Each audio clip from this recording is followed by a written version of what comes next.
민주당 쪽에서는 어떻게 봐요? 누가 올라올 거로 보고 있어요? 특히 이낙연, 이재명 후보 쪽에서는. 얘기해도 돼요. 아니 진짜 치열해요. 서로 말이 너무 달라요. 그래요? 네, 그러니까 윤석열이 올라오는 거 아니냐라고 얘기하시는 분도 있고, 네. 홍준표 의원이 올라오는 거 아니냐라고 얘기하는 사람도 있고. 내부적으로 분석 끝나지 않았을까? 이게 잘 안 되는, 특히 개사가 논란 때문에 사실 윤석열이 올라올 거라는 대세가 많았는데 이 개사가 논란 이후로 어떻게 될지 모르겠다라는 의견이 좀 많은 것 같고. 김태현의 정치쇼. 노태우 전 대통령 국가장 결정한 거. 네. 어제 사실 청와대로서는 쉽지 않은 결정이었을 거예요. 아무래도. 그렇죠. 예. 네. 어떤 배경이 있었을까요? 아무래도 뭐 정무적인 판단을 좀 한 것 같아요. 대선 앞두고 있고 괜히 사회적 갈등을 만들 필요가 없다라는 생각을 좀 한 것 같고, 특히나 우리 국민 정서가 좀 죽음 앞에서는 좀 관대하지 않습니까? 뭐 그런 건 있죠. 예, 그게 또 괜히 국가장을 안 치러지면은 네. 너무 홀대한다, 소홀해한다, 해도 너무한 거 아니냐는 여론이 생길 수가 있으니까 이런 판단을 한 것 같아요. 또 게다가 장례 같은 경우에는 그냥 하루 막 5일장 이제 딱 치르면은 끝이 나니까 네. 금방 이제 봉합이 될 수 있는데, 또 이 대전 현충원에 안장을 한다거나 아니면 국립묘지에 안장을 하는 거는 이게 두고두고 사회적 갈등이 될 수 있기 때문에 국립묘지에는 안장하지 않기로 결정하는, 제가 보기엔 어떻게 보면 좀 묘수였지 않냐. 묘수. 네, 그리고 특히 대통령 본인이 조문을 안 한 것도 이제 말하자면 물론 이제 오늘부터 순방이 있다는 게 아마 공식적인 이유긴 했는데, 아마 그런 어떤 정무적인 고려, 균형을 맞추려는 그런 의도도 좀 있었던 것 같아요. 왜냐하면 사실 순방은 오늘부터고, 어제는 사실 대통령이 마음먹으면 중간에 한번 갔다 오는 거는 큰 문제는 사실 아니었을 수도 있는데. 또 가까우니까 서울대학병원이 청와대. 그렇죠. 예를 들면 이제 저번에 김영삼 전 대통령 서거 때는 당시 현직 대통령이었던 박근혜 대통령 조문을 했거든요. 예. 그리고 노무현, 김대중 대통령 서거 때 물론 당시 이명박 대통령이 빈소는 안 갔습니다만 연결식장을 방문을 했었는데, 전직 대통령 서거 이제 이런 일이 있을 때 현직 대통령이 가냐 안 가냐도 좀 중요하게 볼 수 있는 기준이 될 것 같고요. 그리고 이제 예전에는 국장, 국민장으로 나뉘어 가지고 국장을 치러야 되는 거 아니냐, 국민장을 치러야 되는 거 아니냐 이런 논란이 있었는데, 2011년에 다 통합시켜가지고 그냥 국가장 5일장으로 딱 하기로 쉽게 단순화시켰거든요. 그래서 정부 입장에서 어떻게 보면 선택하기가 좀 더 편해지지 않았나 이런 생각이 듭니다. 정책 면에서 봐도 사실 지금 정부 같은 경우에, 그러니까 민주당 계열 정부 같은 경우에 특히 이제 대북 정책 이런 면에 있어서 노태우 정부는 말하자면 일종의 사표, 귀감 이제 이런 게 된 정부 중에 하나거든요. 그렇죠. 그러니까 특히 이제 남북 기본합의서 같은 경우에 보수 진영에서 햇볕 정책에 대한 반감 이런 걸 얘기할 때 가장 좋은 방패막이 되셨습니다. 아니 이거 노태우 정부 때 한 거다. 기본합의서에 있는 얘기다. 이제 이런 게 아마 그런 면도 좀 고려가 된 것 같습니다. 그러면 너무 나가지 않으면서 적절한 선에서 잘 대통령이 적절한 선을 잘 지켜서 판단했다. 이렇게 봐도 평가가 되겠네요. 그렇죠. 광주 5.18 단체라든지 광주시에서는 좀 반발을 하고 있지만은 그 외에는 큰 반발이 없는 거 보면 제가 보기에는 좀 적절한 선택을 한 거 아니냐. 예. 여당의 대선 후보인 이재명 후보이 사실 이 노태우 전 대통령 사망 소식이 들어간 다음에 한 5시간에서 6시간 동안 메시지가 안 나왔잖아요. 왜냐하면 본인들 입장에서 이거 어떤 선에서 해야 될지 굉장히 고민이었을 텐데, 대통령이 저렇게 딱 결정을 해주면 나름대로 운신의 폭은 좀 있겠어요. 편해졌다고 그래야 되나? 아니, 정무적으로 결정하고 나아가기가. 그렇죠. 그런 면도 있을 텐데. 근데 제가 노태우 씨가 이 사망한 다음에 바로 전화를 했었거든요. 1시간 뒤에 캠프에. 갈지 말지 고민 중이다. 지금 아마 가지 않을까. 이렇게 얘기를 하더라고요. 고민이 됐을 거예요. 네. 고민도 됐을 텐데 저는 굉장히 빠르게 이게 피드백이 오는구나. 이미 빨리 돌아가면서 이걸 가야 된다는 생각을 이미 가지고 있구나라는 생각을 해서 좀 의외해서 안 갈 줄 알았거든요. 저는. 근데 또 가는 거 보고. 또 대통령이 국가장으로 딱 했으니까 여당 대선 후보도 이제 가서 조문하기가 좀 수월했다고 그래야 되나? 그런 측면이 있겠죠. 근데 어제 방명록은 안 쓴 거였잖아요. 네, 그것도 그렇고 사실 물론 이제 기본적으로 정치권의 대체적인 평가가 공도 있고 과도 있다. 그리고 공이 있지만 과도 잊어서는 안 된다. 대부분 대동소이한 얘기를 하는데, 다만 조금 다른 점이 있다면 그게 이제 예를 들면 어떤 캠프 입장을 논평으로 낸다거나 당 대변인 논평을 발표한다거나 아니면 후보가 이제 그 마이크 앞에서 얘기를 하더라도, 그러니까 정치인들이 얘기를 하더라도 그게 그 빈소를 찾아가서 현장에서 한 얘기랑 그냥 뭐 다른 기자간담회 자리에서 어떻게 생각하세요라는 질문을 받고 한 얘기가 좀 그 상황에 따라 온도차가 있을 수밖에 이른바 TPO에 따라 좀 온도차가 있을 수밖에 없는데 네. 예를 들면 그 야당 후보들은 뭐 윤석열, 홍준표, 뭐 유승민 후보들 같은 경우는 어제 이제 빈소를 갔다가 그 이제 물으면 그 기자들 만나서 이제 한 답변에서는 공통적으로 이제 공만 좀 강조해서 얘기를 하고 그 과에 대해서는 어떻게 생각하십니까? 이러면 아니 이 자리에서 할 얘기는 아닌 것 같다 이러고 넘어갔거든요. 근데 이재명 후보 같은 경우는 어제 보니까 그 결코 뭐 빛과 그림자가 있는데 빛의 크기가 그늘을 덮지는 못할 네. 거다 이 얘기를 그 빈소 앞에서 지금 했던 것 같은데 그런 점에서는 좀 더 까칠한 것 같은 그런 느낌 받았습니다. 근데도 민주당 대선 후보고 핵심 지지층이 또 그렇죠. 있으니까 그걸 또 고려 안 할 수는 없었겠죠. 근데 사실 이제 모든 대부분의 정치권 뭐 정의당 같은 경우에는 국가장 반대한다라고 했습니다. 선명하게 반대했죠. 대부분 공과 과가 있다. 네. 과가 큰데 공도 있으니까 우리 좀 봐주자 뭐 네. 이런 뉘앙스가 깔려 있더라고요. 그렇죠. 네. 그러니까 정치인들이 근데 다만 이제 대선을 앞두고 뭔가 갈등을 만들고 싶지 않고 네. 뭐 보수 진영이라든지 아니면 네. 중도층을 자극하지 않기 위해서 이게 사실 좀 논리를 찾는 것 같아요. 노태우 씨가 뭐 유언에서 뭐 사과했다더라. 아들 노재현 씨가 5.18 단체 몇 번 가서 사과했다더라. 이 정도면 된 거 아니냐라고 네. 하는데 사실 명확하게 따져보면은 한 과에 비해서는 이 사과는 사실 사과 같지도 않은 사과거든요. 뭐 그럴 수 있죠. 그렇죠. 이게 뭐 사람을 이제 국민을 사실 총칼로 죽여놓고 네. 아니 좀 사과한다 미안하다라고 했지만 노태우 씨가 살아생전에 5.18 진상을 규명하기 위해 아무것도 한 게 없거든요. 네. 근데 이런 걸 보면은 좀 대선 앞에 이런 정치적인 영향이 좀 영향을 끼친 거 아니냐 이런 생각이 듭니다. 정무적인 판단들. 네.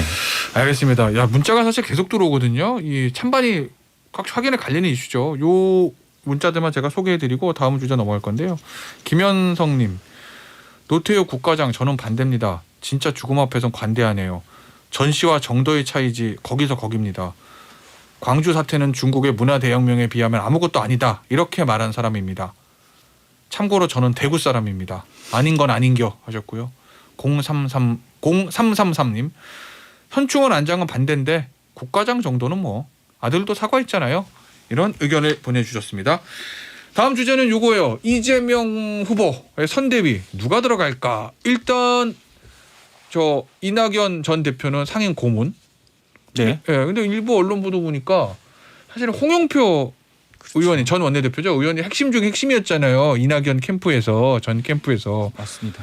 상임 선대본부장 제의를 했던 애 거절했다. 뭐 이런 보도가 있던데 맞아요? 예, 그렇죠. 뭐 송영표 그리고 네. 또 뭐 박광원 이런 의원들 다선 의원들한테 네. 친 이제 이낙연계 부탁을 했다고 하는데 대부분 거절했다. 그리고 서른 의원한테도 뭐 얘기를 했니 많이 아니면 네. 뭐 기사로 먼저 띄우고 언론 플레이를 했니 많이 했는데 결국엔 뭐 안 하는 것 같아요. 하기 싫은 것 같아요. 안 했을 것 같아. 하기 좀 너무 좀 껄끄럽지 그렇죠. 않아? 언론에 먼저 한번 띄워봤는데 네. 팔짝 뛰면서 어우 절대 안 들어간다 뭐라는 얘기를 하는 것 같은데 다만 이제 이 안에서도 다 계열이 갈리고 이낙연 이 지지 의원들 사이에서도 계열이 다 갈리고 홍영표 의원 같은 경우는 사실 좀 늦게 합류를 했거든요. 네. 그런데도 이제 이재명 캠프에 안 들어가겠다라고 하는 거 보면은 이재명 이 캠프 쪽에 가장 큰 숙제는 결국 대선 끝까지 원팀을 만드느냐. 지금 겉으로는 사실 만든 거잖아요. 이낙연 대표, 뭐 정세균, 추미애, 오늘은 또 박용진, 김두관 의원 만나거든요. 네. 뭐 이런 거 하면서 다 겉으로는 다 원팀을 만든 것 같은데 이 사실 상임 고문 추미애 전 장관 같은 경우에는 그 밑에 명예 선대위원장을 맡기로 했어요. 이제 그 밑에는 실질적으로 선거 운동을 하게 되는 상임 선대위원장으로 당 대표 송영길 대표가 들어가는데 사실 같이 경쟁했던 경쟁자들이 다 그 위에 사실 같이 활동하지 않는 명예직 비슷한 느낌을 받아가지고 이건 겉으로만 이제 원팀이 된 거고 실제로 이제 원팀이 되느냐는 이 선대위 2일날 출범을 한다고 하는데 여기에 얼마나 이낙연계 사람들, 정세균계 사람들이 들어가냐 이게 좀 주의 깊게 봐야 될 사안인 것 같습니다. 결국 이제 선대위 꾸리는 게 좀 관심일 텐데 아마 곽재훈 기자한테는 다다음 주 목요일날 저 우리 국민의힘 후보 선출된 다음에 이제 선대위 구성 제가 물어볼 거예요. 어떻게 또 용광로 선대위 될 수 있는지. 그렇죠. 뭐 국민의힘도 지금 뭐 막판 되니까 막 경선이 과열되니까. 원팀 얘기. 네, 원팀. 아, 그거 좀 근데 뭐 지금 이번에도 꼭 그럴 거라고 당황하기는 뭐 어려울 수도 있을 것 같은데 그냥 지금까지 경험적으로 보면 상대적으로 보수 계열 정당에서 그 일단 그 경선 결과가 나오면 좀 어쨌든 결과에 뭐랄까요 빠른 승복 어떤 대세 추종 뭐 어떻게 표현해야 될지 모르겠지만 그런 경향은 좀 더 있는 것 같긴 합니다. 빠른 승복 대세 추종 비슷한 얘기인데 뉘앙스가 완전히 다르다. 그죠? 예. 빠른 승복 대세 추종. 어쨌든 뭐 국민의힘은 이제 깐부란 표현을 쓰니까 그거는 이제 다다음 주에 한번 짚어보고 오늘은 민주당 선대위. 그렇죠. 그럼 가장 중요한 게 이제 본부장 뭐 전략본부장, 홍보본부장, 선대본부장, 본부장들 있잖아요. 간부들. 그렇죠. 거기 이제 누가 지금 거론되는 거예요? 뭐 여러 사람이 거론되고 있는데 네. 사실 잘 모르겠어요. 그러니까 제일 중요한 자리가 어디예요, 그러면? 사실 선대위원장도 중요하고 네. 좀 더 중요한 거는 이 상황실장이라는 자리가 좀 중요한 것 같아요. 모든 정보가 다 대선 과정에서 모이고 네. 이걸 좀 알리고 이런 정보가 다 모이는 자리이기 네. 때문에 중요한데 이 지난 대선 때도 이제 문재인 당시 후보가 민주당 후보로 선출되면서 경쟁자였던 이재명, 네. 그다음에 뭐 안희정, 예. 그다음 최성 이런 분들 이 사람이 얼마나 들어오냐가 관건이었거든요. 네. 그때는 어땠어요? 많이 당시 들어갔어요? 이제 상황실장에 비문이었던 김민석 의원이 들어오는데 안 된다, 된다 뭐 이렇게 막 싸우다가 결국 들어와서 상황실장을 맡게. 그랬어요? 됐고. 예. 김민석 의원이? 그리고 또 뭐 이재명계 사람들이 이 캠프에 얼마나 들어오느냐 이게 관건이었는데 또 몇 명 들어와서 뭐 부실장을 막 김영진 의원 뭐 저기 뭐 김병기 의원들이 들어와서 좀 맡기도 하고 그래서 어느 정도 좀 원팀의 윤곽은 갖췄다. 근데 사실 그 과정에서 이제 얘기를 전에 들어보면은 사실 이제 친문들이 다 주도하고 비문들은 저 뒤에서 있어서 역할을 거의 못했다. 사실상 원팀이 겉으로만 됐지 속으로는 잘 안 된 측면이 있다라는 얘기가 있었거든요. 그래서 그때는 뭐 원팀 뭐 그게 큰 이슈는 아니었으니까. 그렇죠. 뭐 거의 예. 뭐 압도적인 뭐 탄핵 정국이었기 때문에 이기는 게 당연했는데 또 그 전에도 뭐 18대 대선 때에도 뭐 그런 논란이 있었는데 사실 경선 후보였던 뭐 손학규라든지 김두관, 정세균 후보 같은 경우에는 또 고문직 비슷한 명예직만 맡고 실질적으로 캠프에 참여를 안 하는 그런 모습이 있었는데 이게 항상 논란이 됐던 것 같은데 이번에는 얼마나 많은 이재명, 이낙연계 사람들이 들어오는지가 좀 관건일 것 같아요. 들어가긴 갈 것 같아요. 들어가죠. 그리고 어제 이제 이재명 후보가 대선 난 이후에 첫 민생 행보를 했거든요. 시장을 찾아갔는데 그 장소가 서울 관악구에 있는 시장이었습니다. 여기는 이제 이낙연계의 가장 핵심 인물 중 하나인 정태우 의원 지역구거든요. 그 상인들 만나는 자리에 정태우 의원이 와서 같이 덕담도 나누고 이야기를 하더라고요. 캠프 내에 물어보면은 노린 거 맞다. 일부러 이낙연계 지역구에 가서 좀 화합하는 모습을 보이기 위해서 선택한 거다라고 얘기를 하더라고요. 꾸준히 이재명 후보의 이제 지사의 일정에도 그런 요소를 계속 넣으려고 할 겁니다. 그 야당 대선 후보 발표 날 때 맞춰가지고 선대위 띄운다는 거죠, 여당? 무조건 5일 이전에 띄운다. 네, 그래서 1일이냐 2일이냐 하는데 뭐 2일이 거의 유력해 보이는 것 같습니다. 알겠습니다. 그거 나오면은 다음 주에 다시 한번 이 얘기 나눠보도록 하고요. 자, 야권 국민의힘 야당 하태경 의원이 윤석열 캠프로 갔어요, 선대위원장. 네, 공동선대위원장으로. 공동선대위원장으로 갔습니다. 근데 뭐 일각에서는 야, 뭐 의외다, 뭐 하태경 의원은 유승민기 아니냐, 뭐 이런 평가도 일부 나오던데. 뭐 그런 일부에서. 평가가 있죠. 왜냐하면 하태경 의원 같은 경우에 그 당시 뭐 바른정당 그다음에 뭐 바른미래당 새로운 보수당을 거치면서 이제 이른바 유승민 의원 편에 따르면 죽음의 계곡을 함께 건넌 사이인데 물론 더 그 이전까지 파보면 뭐 이를테면 유승민 전 의원이 뭐 새누리당 원내대표였을 때 뭐 당시 유승민계는 뭐 좀 안 들어가고 뭐 약간 그런 거기까지 올라가면 좀 나눠지긴 합니다. 근데 어쨌든 최근까지 원조는 그때죠, 사실. 예, 그렇죠. 이제 원조 유승민계라고 하면 이제 그때 이제 유승민 원내지도부에 속했던 원내 부대표였던. 네네. 근데 아무튼 그래서 최근까지의 정치 행보로 보면 뭐 아무래도 유승민 의원 지지를 선언하는 게 좀 뭐 자연스러운 흐름이지 않겠냐는 생각이 많았기 때문에 조금 의외라는 평가는 있는 것 같아요.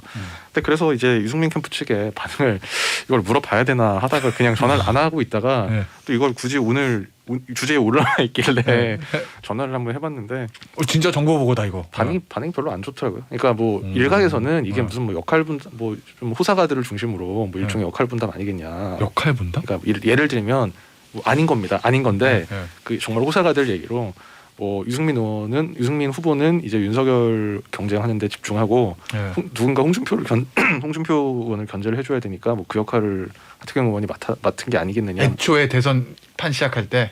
네네네. 뭐 그런 저 그런 분석이 좀 있긴 있었어요. 네, 그런 얘기가 있어서 그 연장선이 아니겠느냐는 얘기도 살짝 나왔는데 어제 유승민 캠프 반응으로 봐서는 아닌 것 같은 게 뭐 하태경 의원 얘기를 물어보니까 뭐 그 하태경 의원 얘기를 왜 우리 캠프에 물어보냐는 식이고 뭐 다른 이제 반응 다르게 이제 전에 들은 반응도 그 뭐 하태경 의원은 원래 유승민계가 아니다. 이제 이런 얘기가 나오는 걸로 봐서 뭐 어떤 교감이나 뭐 작전 합의를 하고 간 거는 아닌 것 같고 원래 우리 사람이 아니다 이 얘기 나오기 시작했으면 그냥 끝난 건데 사실. 그냥 이제 국민의힘 하이 의원의 정책이 정치적인 그렇습니다. 선택, 뭐 본인이 이제 언론에 나와서 밝혔듯이 뭐 어떤 뭐 그 정권 교체를 위해서 본인이 어떤 정치적인 선택을 그렇게 한 걸로 네. 보입니다. 일단 공동선대위원장이 6명인가 5명 정도 되잖아요. 꽤 많잖아요. 윤석열 캠프예요. 네. 네, 꽤 많은데 하태경 의원의 합류 윤 총장 캠프에 어떤 도움이 될까요? 뭐 우선 이제 하태경 의원 하면 최근 이제 이른바 지금 4인으로 2차 컷오프가 있기 전에 8명이 후보 토론을 할 때 보면 홍준표 의원을 뭐 거의 저격하고 몰아붙이고 홍 의원도 못 살겠다. 뭐 하 의원 때문에 못 살겠다. 뭐 토론 때도 뭐 나한테 시비 걸러 나왔냐 뭐 이렇게 정색을 하기도 했는데 뭐 그런 면에서 이제 홍준표 의원에 대한 견제 뭐 이런 역할을 물론 아직 기간이 얼마 안 남았지만 해줄 수 있을 것 같고요. 그리고 이제 그 지지층을 이제 뭐 연령층 이렇게 봤을 때 이른바 2030 세대가 이제 윤석열 후보 측에서는 상당히 약점으로 꼽혔는데 네. 뭐 기존에 이제 하태경 의원이 그 젊은 특히 남성층과 좀 소통하던 전력이 있기 때문에 아마 예전에 그런 이준석 대표하고 그걸 많이 했었죠. 네, 그래서 아마 그런 그 전략적인 면에서 좀 도움을 받을 수 있지 않을까 그런 기대를 많이 하는 것 같습니다. 알겠습니다. 왠지 하태경 의원은 계속 뭔가의 역할을 좀 할 것 같은 생각이 그냥 드는 건 왜일까요? 참고로 하 의원이 어제 그 윤석열 캠프 합류 기자회견을 오전 11시쯤 했는데 오후 2시쯤 홍준표 의원이 SNS에 이런 걸 썼더라고요. 저는 각계각층 지지 선언이 매일 쇄도하고 있는데 상대 후보 측은 한물간 정치인 일반 끌어들이고 있네요. 그래서 상당히 감정이 안 좋구나라는 게 읽혔습니다. 계속 무슨 뭔가의 역할을 할 것 같은 느낌은 듭니다. 저도 근거는 없어요. 그냥 느낌이지. 보시죠 뭐. 자, 야당이 얼마 안 남았잖아요. 최종 결정이. 저 곽 기자. 네. 막판 변수가 뭐 있어요 지금? 막판 변수라면 네. 승부수와 또 승부수도 될 수 있는 거고. 뭐 지금까지 나온 것 중에 이제 생각을 하면 이른바 이제 윤석열 후보 측의 뭐 개사과 논란 이게 어디까지 갈 거냐, 이게 그러니까 언제까지 이어질 거냐. 사실 지금까지는 여론조사에 상당히 영향을 미치는 걸로 나오고 있거든요. 이런 부분이 있을 거고 그리고 저희가 지금 좀 전에 얘기했던 뭐 하태경 의원 영입 같은 게 뭐 좀 긍정적인 효과에 뭐가 될 거냐, 뭐 전개가 될 것이냐 이제 이런 부분이 또 있을 수 있겠고 가장 중요한 건 홍준표 후보든 윤석열 후보든 남은 기간 동안 실수를 하지 않는 겁니다. 그러니까 어제 TV 토론 같은 경우도 보면 뭐 감정이 격해져가지고 상당히 아슬아슬했는데 뭐 홍준표 어제는 이제 윤석열 후보나 홍준표 후보나 사실 보기에 상당히 좀 아슬아슬한 장면들이 있었거든요. 뭐 홍준표 같은 경우에는 원희룡 후보의 질문에 상당히 감정 섞인 대응을 하면서 뭐 이를테면 그 뭐 탄소세 이런 걸 물어보니까 내가 아는데 당신 질문 태도가 마음에 안 들어서 답변을 안 하겠다 이렇게 답변을 한다든지 윤석열 후보는 아무도 안 물어봤는데 본인이 스스로 이제 고발 서죽을 뭐 셀프 쟁점화를 하고 그래서 약간 좀 지켜보는 사람으로 하여금 의아함 내지는 좀 조마조마함 뭐 이런 걸 느끼게 하는 부분이 양쪽 다 좀 있었습니다. 알겠습니다. 민주당 쪽에서는 어떻게 봐요? 누가 올라올 거로 보고 있어요? 특히 이재명 후보 쪽에서는? 얘기해도 돼요. 아니 진짜 치열해. 서로 말이 너무 달라요. 그래요? 네, 그러니까 윤석열이 올라오는 거 아니냐라고 얘기하시는 분도 있고, 홍준표 의원이 올라오는 거 아니냐라고 얘기하는 사람도 있고. 내부적으로 분석 끝나지 않았을까? 이게 잘 안 되는 특히 개사가 논란 때문에 사실 윤석열이 올라올 거라는 대세가 많았는데 이 개사가 논란 이후로 어떻게 될지 모르겠다라는 의견이 좀 많은 것 같고 특히나 이제 국민의힘 그 투표 과정이 일반 국민들을 그냥 무작위로 전화해가지고 하는 건가요? 거기에 근데요 이제 여론조사. 사실 그 여론조사를 보면 박빙 내지는 홍준표 우세가 최근에 이제 확실히 그런 경향이 있는데 그게 최종 경선이 50대 50입니다. 그러니까 당원 투표 50이고 일반 여론조사 50이라서 근데 이제 이걸 수치를 얘기하면 뭐 상세한 걸 얘기를 해야 되기 때문에 뭐 자세하게 말씀은 못 드리지만 그 일반 국민 여론조사에서는 확실히 우리가 지금까지 매일 신문에서 보고 있는 이제 그런 경향이 나오는데요. 당원 여론조사는 상당히 굳건하기 때문에 거의 막 15에서 20 정도 차이가 나는 경향이 확고하기 때문에 근데 1차, 2차 경선 때는 이게 그 당원 비중이 20% 30%였는데 최종 경선에서는 50이 1대1로 들어가는 거기 때문에 좀 아직까지 어쨌든 대세는 뭐 초반에 그게 이어지고 있는 게 아니냐 뭐 이렇게 분석들을 하는 것 같습니다. 박 기자는 윤석열 후보가 올라올 가능성이 높다 이렇게 보시는 것 같고 현재로서는. 근데 이제 일반 여론조사에서 50%지 않습니까? 여기 이제 또 민주당 지지층들이 전화를 받았을 때 일종의 역선택을 어떻게 할 거냐. 우리 이재명 후보와 붙었을 때 누가 이길 것 같냐. 그럼 반대표를 해야 되는데 이게 과연 누구한테 수혜가 갈 거냐. 이 표가 적으면 적을다고 할 수 있겠지만 하지만은 네. 또 만만치 않다라고 얘기하는 네. 사람들이 많더라고요. 참고로 홍준표 후보가 제일 싫어하는 일입니다. 알겠습니다. 오늘 국회 정보부 시간 여기서 마무리할게요. 지금까지 박지훈 기자, 고정현 기자였어요. 감사합니다.